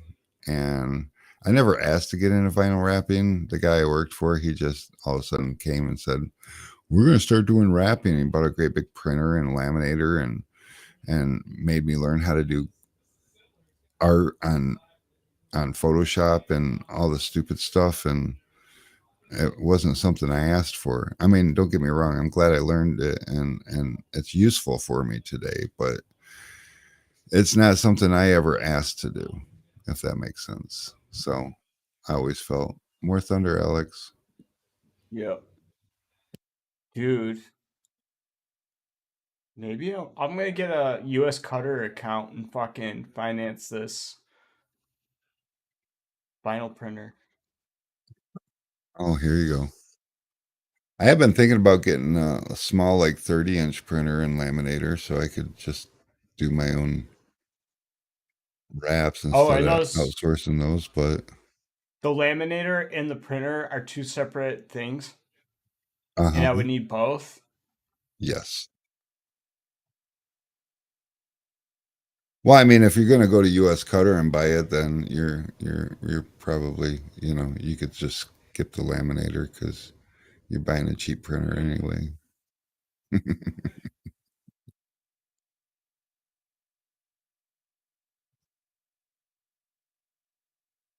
Oh, and it comes with software.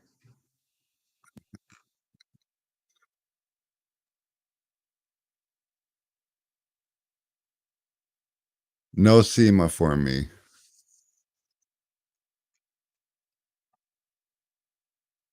I'm not making SEMA this year. Every year I'm like, I miss SEMA, and then I'm like, next year I'm for sure going.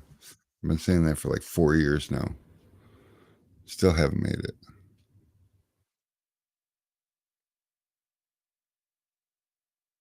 Just color change. I'll tell you, doing doing what do you call it? Print wraps is way easier than color change.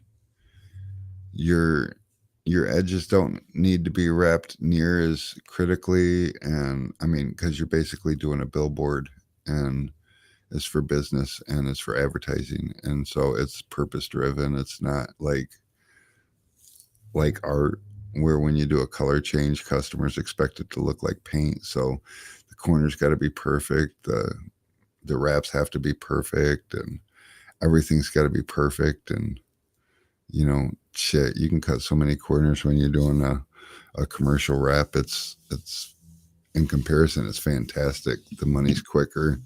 Although stepping back and saying, oh wow, I did that. That's fantastic. I'm in love with myself. That doesn't happen so much. But I did have um somewhere here. Let me see if I can find it.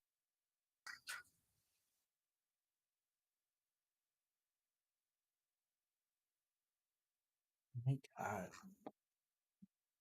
Let me see if I can find it.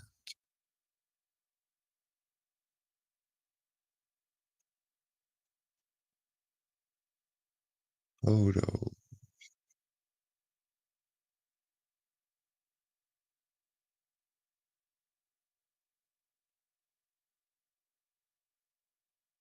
In here somewhere.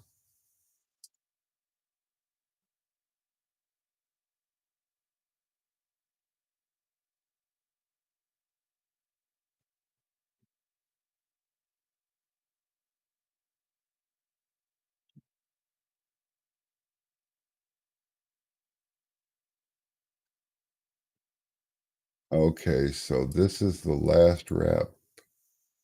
Whoops.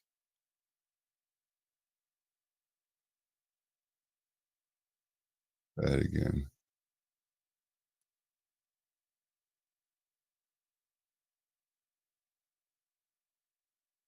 This is the last wrap that I did. And the last company that I worked for. Whoops. But it was a little mini. The boss was on vacation, But see, like that corner right there, see how poo poo it is? That's perf right there, too. That's glass. But you can get away with stuff like that. With color change, well, with color change, I wouldn't have done the glass, but this is a rolling billboard, going down the street. So obviously, it was just. I suppose I could make it a little bigger. But yeah, so I did this. I designed it. I was still relatively young at it, but um, you can see my design fell off the edge just a little bit. That wasn't meant to be, but it happened, and it was cool. And I let the guy talk me out of a lot of money on it because I kind of wanted to do it. I never did a wrap for a tattoo shop. This picture right here, she actually does not have tattoos, but he showed me some tattoo art and asked me if I could do that on her arms. And I'm like, I think I could do that. So now she's tattooed and she's glowing. And Top he loved it. service. I appreciate the offer, but I already have a plotter. I need a vinyl printer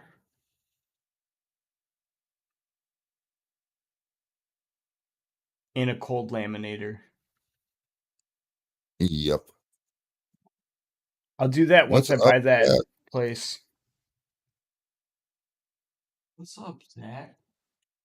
What's the warranty on the film we sell? Well, all the automotive film has a lifetime warranty. And you know what? Everything happened so fast, I never actually even asked what I, I would assume it's 10 years, but don't quote me on that because, like I said, I didn't even think about asking. So I'll have to.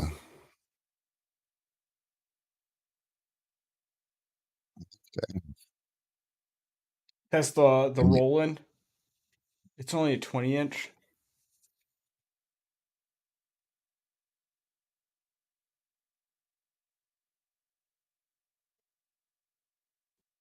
a 20-inch Roland. No, I like that. Um, where was it? I mean, I could make a 20-inch Roland work, I suppose, because my wraps are only 19 and a half tall for the 5 gallons. So gives me a whole half inch to spare.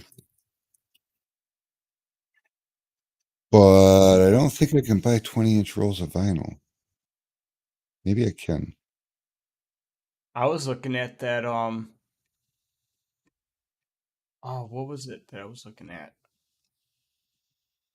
I think it was like the HP latex. It's expensive, You probably but don't want to do a latex. I don't remember, but I feel like latex doesn't have the longevity and durability.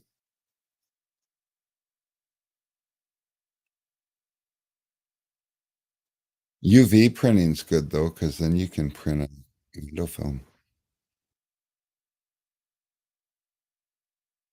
Maybe latex is okay. I don't know.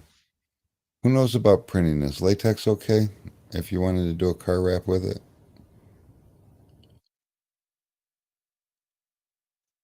and like so, would those be the same printers like for banners? Yeah, I mean, typically you just go with a solvent printer, but I don't know. Printing technology has evolved since I've been doing it. I haven't printed shit since 2011, so in fact, May Where? 12th, 2011 is when that picture was uploaded. And that's the job that I completed, and the boss was on vacation, and when he came back from vacation at that time, he let me go.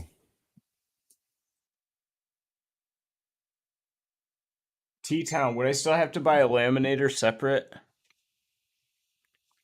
Yes, Alex, there is no such thing as a printer, plotter, laminator.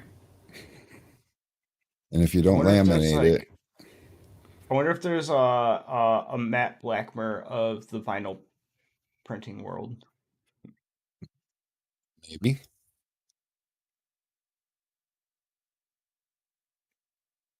I probably don't need a Laminators are 67 cheap though. inch.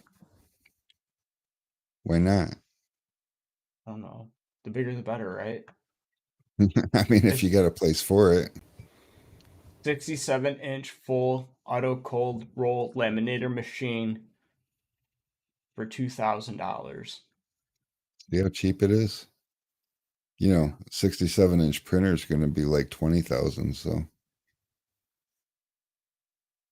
One day. they finance them. Yeah, through a firm, and I already been denied by a firm through Amazon, so A I already firm know of where that's. bitches.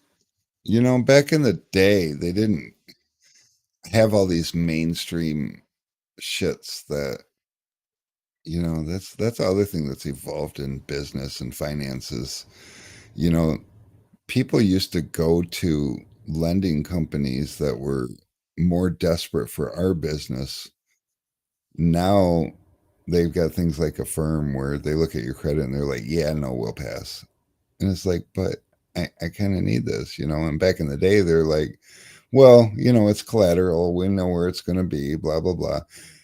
And also, if you did have less than, say, you were just starting up and so your business doesn't have credit, they would get you a lease program with buyout. And then you'd lease it for 3 years and your payments would be based on that. And then you'd buy out for like $1 at the end of the 3 years. And that was a way around getting beyond that whole finance thing.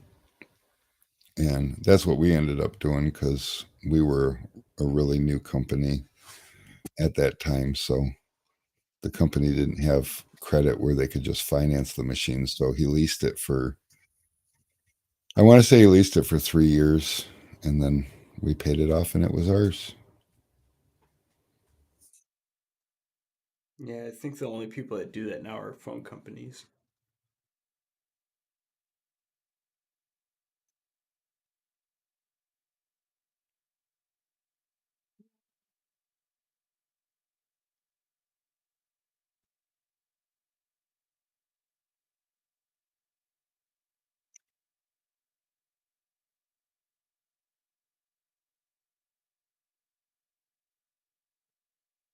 Now, one thing that I did enjoy doing is perf vinyl.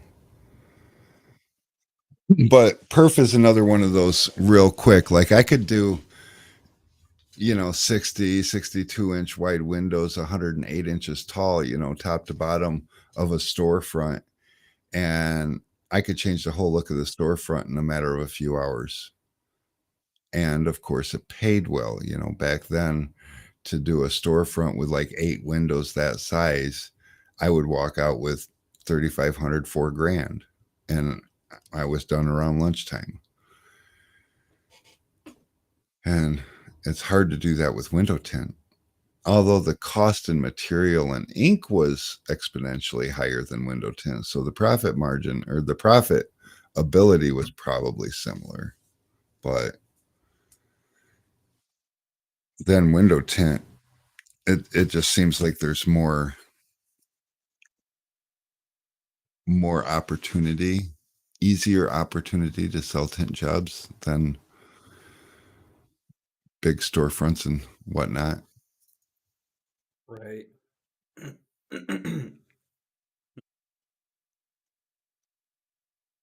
Not to The mention drain all the pass. design.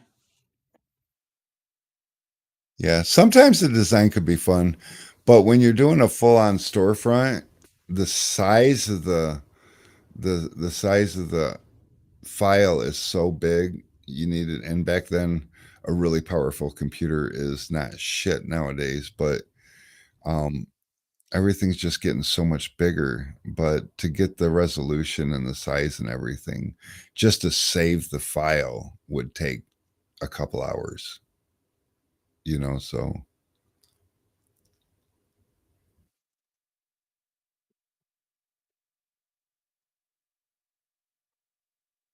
My privacy settings.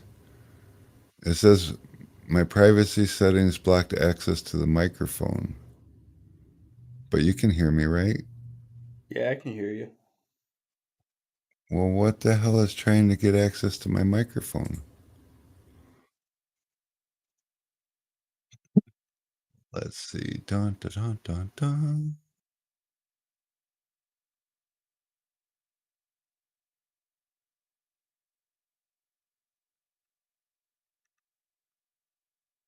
I don't know. I don't see it in here.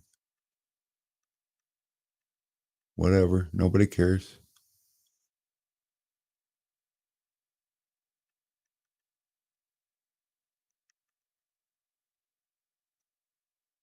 And it doesn't show me what's been blocked. So why did you even tell me to go here? Stupid.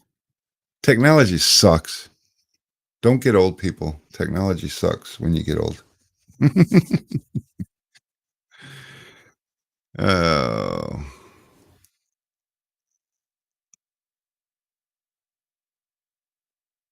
Well, there is definitely rain on the ground. It doesn't appear to be currently raining.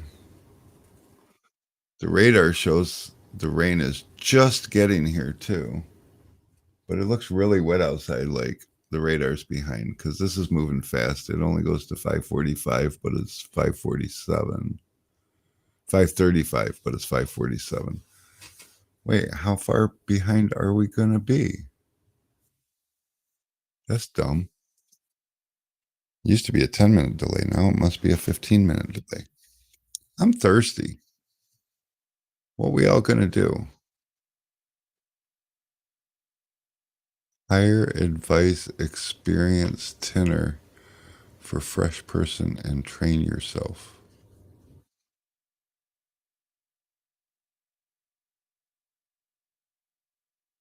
What was I training myself for?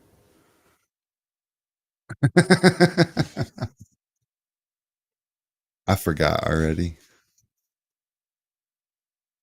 What happens when I don't pre-plan these things and know what I'm supposed to be going to say? Top 10 service is asking, would you rather hire an experienced tinner or a fresh person and train yourself? Oh, okay. Um, I've seen better results training somebody yourself. When you hire an experienced person, they'll get you moving forward quicker, but they don't tend to be as loyal. I mean, keep in mind that there's only a couple of reasons why somebody's going from one place to another. And, if they relocated and they're from out of state, that's one thing. But if they're local and they're going to jump ship over there and come work for you, it's probably for the opportunity, which means if a better looking opportunity comes along anytime in the near future, they're going to jump ship from you and go to them. It's kind of like the cheating spouse syndrome. If that's what they do, that's what they do. And at least that's been my experience with it, where when you train somebody, if they learn it and you like them and you want to keep them, you can afford to pay them well before they even realize that they're worth what they're worth. And as long as they feel like you find value in them and you take decent care of them, they stay with you. And my problem was always that I needed results now, so I'd hire the experienced tinners. So I got a lot of experience with what experienced tinners do. And another thing experienced tinners seem to do is they all want to work for themselves, and a lot of them are employee minded. So they see the amount of money that you're doing and they want to make all that money. They don't think it's right that you're making money off of them. And my situation was when we were growing Tint Squad, we were a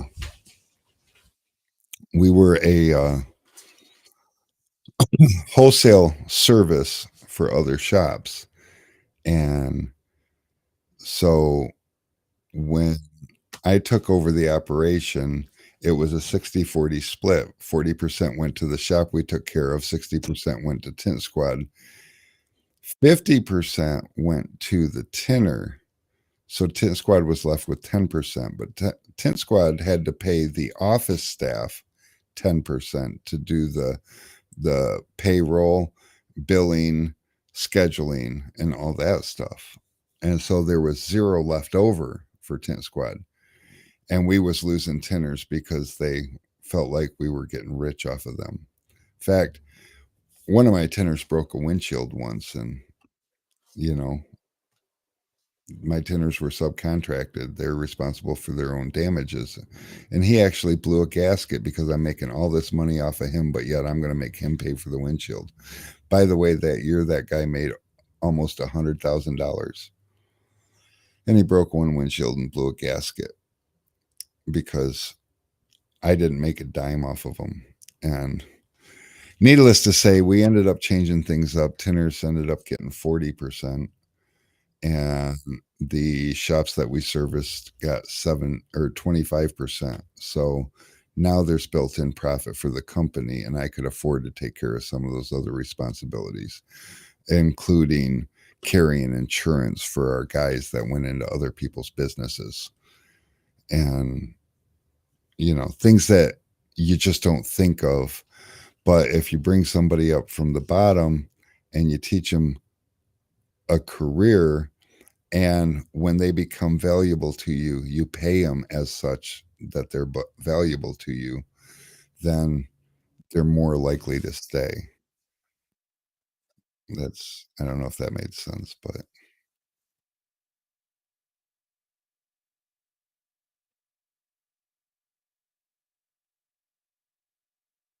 and yes, they'll get trained your way. That's the other thing that experienced tinners will bring is habits. And I used to say they'll bring bad habits, but they're not necessarily bad habits. They're just different than the way that you want to run your business. So to you, they might be bad habits. To them, they might work. But then again, that doesn't matter if there's a conflict.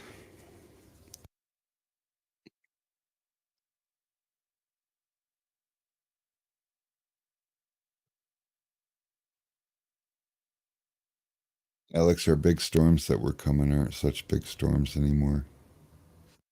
No, it was all bark, no rain. Yeah, yeah. I think it was like northwest of us. Now the bulk of the danger stuff is going to go like southwest of us. It's going to go through Ann Arbor. It's going through Lansing right now. It's almost to Ann Arbor. It's just weird. Like I said, we're in this kind of weird weather dead zone that we just don't get the stuff that we're supposed to get. Which I'm not Well, mad about that, but we're kind of flat, but we're also kind of hilly. And then we have like five big ass lakes, and then we're like, we're in the trajectory where like you have like the Rocky Mountains, so like they could either come over or they can come under. And then we have Canada like right there that's got some cold shit. And then we got the Gulf of Mexico right below us. And then we have the Atlantic Ocean just like east of us. So it's weird. You'll never know what's gonna happen. yeah. Well, I think it has something to do with, Waterford has 37 lakes. Oh yeah. And I believe there's something, and I don't know all the science behind it, but I believe it has something to do with that, which creates this almost dead zone, like the lakes soak up the energy or something. I don't know. But it's weird. It's a phenomenon. You go 20 miles in either direction, and when there's fucking rain headed your way, it rains. Yeah. But here it's a coin toss. Is it going to rain this time? No, no, no. It doesn't look like it. But we are in the Great Lakes state, so it's okay if our grass turns brown. We just water it because we can. So, what do you think? That about wrap up another one? Yeah. I gotta go to Target. I gotta get a garment. Um, one of those things that you put suits in because oh, there's a I thunder. I just heard it too. My wife needs something to put her lab coats in. Oh, that's a big one. Big, long, rumbly one. It shook my chair. Ooh. I guess my office is better insulated than yours. Probably. Which I Well, I don't got the think door so. open. I got two doors open. I got my door You're open, and then the big wood door's open. we're like the little pigs. I'm in the wood house, you're in the brick house. Because you got brick around you. I'm in the old ass wood structure. But all right. Oh, So that's yeah. about it, huh? Yeah. Hopefully, maybe next week we'll have some exciting news about new tools, but I still got to talk to somebody about them because um, I just found out during the show that they were available, but they weren't made available to us before the show. So, and then they sold out at the show. So, I'm going to find out how soon we can get those, and maybe we'll be giving a bunch of those away just because, that's my story. I'm sticking to it. But until next time, guys, y'all have